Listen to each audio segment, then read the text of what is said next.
माणिकराव कोकाटे यांना कोर्टानं दिलासा दिलेला आहे नाशिक सत्र न्यायालयाकडून। मंत्री कोकाटेंना मोठा दिलासा नाशिक सत्र न्यायालयाकडून शिक्षेला स्थगिती देण्यात आलेली आहे। या घडीची महत्त्वाची बातमी, या संदर्भात प्रतिक्रिया सुद्धा येते। नाशिक सत्र न्यायालयाकडून शिक्षेला आता स्थगिती देण्यात आलेली आहे। या संदर्भात कोर्टाबाहेरून आता प्रतिक्रिया येते, ऐकूया आपण। ऑर्डर करू नये नाहीतर कंटेम्प्ट ऑफ कोर्ट होईल असा त्यांचा अर्ज होता। निर्मन कोर्टाने त्यांचं सगळं म्हणणं ऐकून घेतलं आणि ऑर्डर करताना असे मुद्दे घेतले ऑर्डर करताना की हे रीट जे दाखल केलेलं आहे ते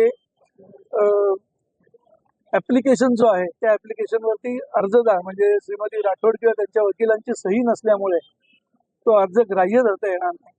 आणि आणखीन एक मुद्दा असा घेतला की मागच्या तारखेला या अर्जदाराला श्रीमती राठोड यांना कुठलाही लोकस्टँड नाही, कुठलाही अधिकार नाही एंटरटेन करण्याचा त्यांना, त्यामुळे त्यांना ते एंटरटेन करता येणार नाही असं म्हणून त्यांनी तो अर्ज रिजेक्ट केला। झुंजारराव आव्हाड एक आलेले होते, झुंजारराव आव्हाड त्यांनी देखील आज झुंजारराव आव्हाड साहेबांनी अपील दाखल केलं होतं, appeal for enhancement of sentence. म्हणजे जी शिक्षा मेलबर्न ट्रायल कोर्टाने दिलेली आहे 2 वर्षाची, तर त्या 2 वर्षापेक्षा जास्त शिक्षा त्यांना मिळावी असं ते अपील दाखल केलेलं आहे।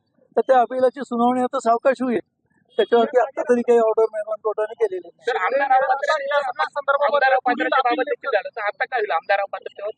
आता पीपल्स रिप्रेझेंटेशन ऍक्ट मधला जो कलम 8(3) आहे तर कलम 8(3) आता बाधा आता सध्या येणार नाही, जे अपील चालू असेपर्यंत। त्याच्यामध्ये असं म्हटलेलं आहे की जर 2 वर्षापर्यंत किंवा 2 वर्षापेक्षा जास्त शिक्षा झाली तर MLA किंवा MP यांना त्यांचं पद त्या पदावरती राहता येणार नाही। परंतु आता शिक्षेला स्थगिती दिलेली असल्यामुळे स्टे दिलेला आहे, कन्व्हिक्शन इज स्टे, त्यामुळे कलम 8(3) जो आहे रिप्रेझेंटेशन ऑफ पीपल्स ऍक्टचा तो आता ह्या केसमध्ये लागू होणार नाही सध्या तरी। तर आता जो दिलासा मिळाला आहे तो कायमस्वरूपी म्हणाचा की केवळ अपील जोपर्यंत चालू राहील तोपर्यंतच आहे? नाही, हे अपील चालू असेल तोपर्यंतच आहे। आणि सर दरम्यानच्या काळात कोणी उच्च न्यायालयामध्ये जर गेलं ह्या निकालाच्या विरोधात तर पुढचं कसं असतं? आता त्यांना त्याचा अधिकार आहे, पूर्ण कॉन्स्टिट्यूशनने दिलेला अधिकार आहे, त्यामुळे ते हायकोर्टात गेले तर काय होईल वगैरे आता त्याच्यावरती वक्तव्य करणं योग्य होणार नाही। शिंदे यांच्या वकिलांनी एक युक्तिवाद कोर्टामध्ये केला होता, त्यामध्ये ते असं म्हणताय की स्थानिक जिल्हा मतदारांची फसवणूक त्यांनी केली होती, त्याच्यावर त्यांना स्टँड वर्क करावं असं म्हटलेलं होतं। त्यावर नेमकं कोर्ट काय म्हटलं होतं त्यावेळी? नाही, आता खालच्या कन्व्हिक्शनला, ट्रायल कोर्टाच्या कन्व्हिक्शनला स्टेच मिळालेला असल्यामुळे आता तो मुद्दा आता सध्या तरी उपस्थित होणार नाही। आता ही केस नाशिकमध्ये चालेल, अपील नाशिकमध्येच चालेल। जिल्हा न्यायालयामध्ये